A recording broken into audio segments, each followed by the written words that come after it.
ഹജ്ജിൻ്റെ സീസണാണ് ഇനി. ഹജ്ജിൻ്റെ സീസൺ അല്ലേ? ദുൽഹിജ്ജ മാസത്തിലാണ് ഹജ്ജ് ഉള്ളത്. അതിനുവേണ്ടി ദുൽഖഅദ് മാസത്തിലും ശവ്വാൽ മാസത്തിലും ആളുകൾ പുറപ്പെടും.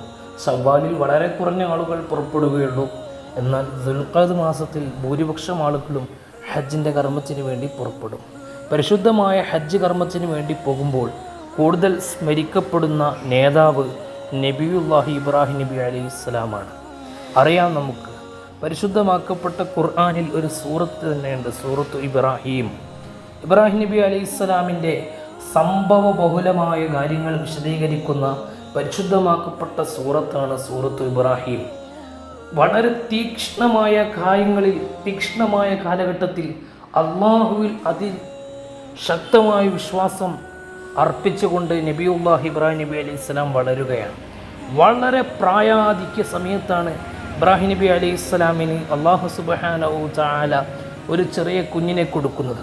പക്ഷേ കുഞ്ഞിനെ കൊടുത്ത് കുഞ്ഞ് സംസാരിക്കാനും കൂടെ കൂടാനൊക്കെ കാര്യങ്ങളൊക്കെ മനസ്സിലാകുന്ന ഒരു പ്രായമെത്തിയപ്പോൾ അള്ളാഹുവിൻ്റെ കൽപ്പന വന്നു കുഞ്ഞിനെ അറുക്കാൻ. കുഞ്ഞിനെ അറുക്കാനുള്ള അള്ളാഹുവിൻ്റെ കൽപ്പന ശിരസാ വഹിക്കുകയായിരുന്നു നബിയുല്ലാഹി ഇബ്രാഹിം നബി അലൈഹിസ്സലാം. വർഷങ്ങളോളം കാത്തിരുന്നു. അങ്ങ് പ്രയാസപ്പെട്ട് പ്രായാധിക്യത്തിലെത്തി. ആ സമയത്തൊരു പൊന്നുമോൻ അള്ളാഹു കൊടുത്തപ്പോൾ ആ പൊന്നുമോൻ അള്ളാഹുവിൻ്റെ മാർഗത്തിൽ ബലിയർപ്പണം നടത്തണമെന്നാണ് ഇബ്രാഹിം നബി അലൈഹി ഇസ്ലാമിനോട് അള്ളാഹുവിൻ്റെ കൽപ്പന ഉണ്ടായിരുന്നത്. ഇബ്രാഹിം നബി അലൈഹി ഇസ്ലാം ഒട്ടും ശങ്കിച്ചില്ല. അള്ളാഹുവിൻ്റെ കൽപ്പനയാണോ അത് നിർവഹിക്കുക തന്നെയാണ് ഏറ്റവും പ്രധാനപ്പെട്ട ആവശ്യമെന്ന് മനസ്സിലാക്കി ഇബ്രാഹിം നബി അലൈഹി ഇസ്ലാം തൻ്റെ മകനെ അറുക്കാൻ വേണ്ടി ഉദ്ദേശിച്ചു.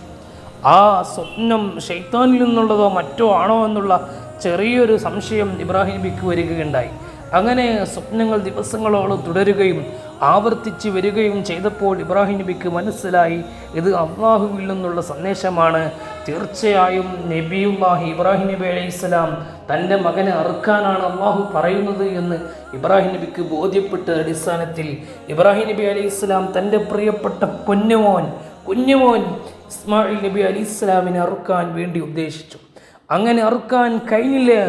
ആ ശരീരത്തിൽ ഒരു പൊറലും ഏൽക്കാതെ ശരീരം അങ്ങ് പൂർണ്ണ ആരോഗ്യ രൂപത്തിൽ തന്നെ ഉണ്ടായി. നബിയുല്ലാഹി ഇബ്രാഹിം നബി അലൈഹിസ്സലാം അറുക്കുന്നതിൽ നിന്ന് പിന്മാറി. അള്ളാഹു സുബ്ഹാനഹു തആല പകരം ആടിനെ കൊടുത്തു. ആ ആടാണ് പിന്നീട് നമ്മൾ ഉദൂഹിയത്തായി അറുക്കുന്നത്. ഇൻഷാ അല്ലാഹ് അതേക്കുറിച്ച് നമുക്ക് വിശദമായി പറയേണ്ടതുണ്ട്. ഇബ്രാഹിം നബി അലൈഹിസ്സലാമിൻ്റെ സൽക്കാരത്തിനെ കുറിച്ച് നേരത്തെ നാം ഒരു വാക്ക് പറഞ്ഞു, നേരത്തെ ഒരു കാര്യം പറഞ്ഞു. ഇബ്രാഹിം നബി അലൈഹിസ്സലാമിൻ്റെ സൽക്കാരം വല്ലാത്ത സംഭവമാണ്. ഇബ്രാഹിം നബി അലൈഹിസ്സലാമിൻ്റെ സൽക്കാരം ഖിയാമത്ത് നാൾ വരെയുള്ള ജനങ്ങൾക്ക് മാതൃകയോഗ്യമായ സൽക്കാരമാണ്. സുബ്ഹാനല്ലാഹ്, ഇബ്രാഹിം നബി അലൈഹിസ്സലാം തീക്ഷ്ണമായ പരീക്ഷണ കാലഘട്ടത്തിൽ അതിജയിച്ചു. അള്ളാഹുവിന് തവക്കുൽ ചെയ്ത് ജീവിച്ച ഒരു മഹാനാണ് നബിയുല്ലാഹി ഇബ്രാഹിം അലൈഹിസ്സലാം. ഖലീലുല്ലാഹി ഇബ്രാഹിം നബി അലൈഹിസ്സലാം. ഇബ്രാഹിം നബി അലൈഹിസ്സലാമിൻ്റെ സൽക്കാരത്തിന് കണക്കും കഴിയുമില്ല. അദ്ദേഹം കൊടുത്തതിനും സൽക്കരിച്ചതിനും കണക്കും കഴിയുമില്ല. ഇബ്രാഹിം നബി അലൈഹിസ്സലാമിൻ്റെ സൽക്കാരം എല്ലാം നൽകിയിട്ടുണ്ട്. ഇന്ന് ഭൂമിയിൽ കാണുന്ന ഉപ്പുകളെല്ലാം ഇബ്രാഹിം നബി അലൈഹിസ്സലാമിൻ്റെ സൽക്കാരത്തിൽപ്പെട്ടതാണ്. ഫജമീഉൽ മിൽഇല്ലദി ഫിൽ അർളി മിൻ ളിയാഫത്തി ഇബ്രാഹിം അലൈഹിസ്സലാം. കിതാബുൻ നവാദിറിൽ കാണാം, ഇബ്രാഹിം നബി അലൈഹിസ്സലാമിൻ്റെ സൽക്കാരത്തിൽപ്പെട്ടതാണ് ഇതെല്ലാം. അപ്പോൾ ഇബ്രാഹിം നബി അലൈഹിസ്സലാമിൻ്റെ സൽക്കാരത്തിന് യാതൊരു കുറവുമില്ല. ആര് വന്നാലും സൽക്കരിക്കും, എങ്ങനെയും സൽക്കരിക്കും, ഏത് സമയത്തും സൽക്കരിക്കും. നല്ല സ്വഭാവമാണത്. നബി സല്ലല്ലാഹു അലൈഹി വസല്ലം തങ്ങൾ പറഞ്ഞിട്ടില്ലേ, ആരെങ്കിലും അള്ളാഹുവിലും അന്ത്യദിനത്തിലും വിശ്വസിക്കുകയാണെങ്കിൽ അവൻ അതിഥിയെ സൽക്കരിക്കട്ടെ, ഫൽയുക്രിം വൈഫ, അതിഥിയെ സൽക്കരിക്കട്ടെ എന്ന് പ്രവാചകൻ മുഹമ്മദുർ റസൂലുള്ളാഹി സ്വല്ലല്ലാഹു അലൈഹി വസല്ലം തങ്ങൾ പറഞ്ഞിട്ടുണ്ട്. നമ്മുടെ ഏകദേശ കാര്യങ്ങളും ഇബ്രാഹിം നബി അലൈഹിസ്സലാമിൻ്റെ മാതൃകയിലൂടെയാണ് നമുക്ക് ലഭിച്ചത്.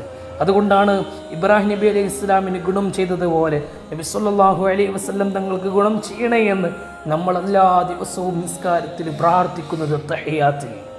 പ്രിയപ്പെട്ട മുഅ്മിനീങ്ങളെ, ഇബ്രാഹിം നബി അലൈഹിസ്സലാമിൻ്റെ മാതൃകാപരമായ ജീവിതം നമ്മുടെ ജീവിതത്തിൽ കൊണ്ടുവരേണ്ടതുണ്ട്. നമ്മുടെ ജീവിതം മാറ്റം വരുത്താൻ അള്ളാഹുവിൻ്റെ തൃപ്തിയിലും പൊരുത്തത്തിലൊക്കെ ആകാൻ അതിനൊരു കാരണമാകേണ്ടതുണ്ട്. നബിയുല്ലാഹി ഇബ്രാഹിം നബി അലൈഹി സ്വലാമിൻ്റെ ദർജ അള്ളാഹു ഉയർത്തിമാറാവട്ടെ. അവരുടെ ബർക്കത്ത് കൊണ്ട് നമ്മുടെ 2 ജീവിതവും അള്ളാഹു സന്തോഷത്തിലാക്കി തരുമാറാവട്ടെ.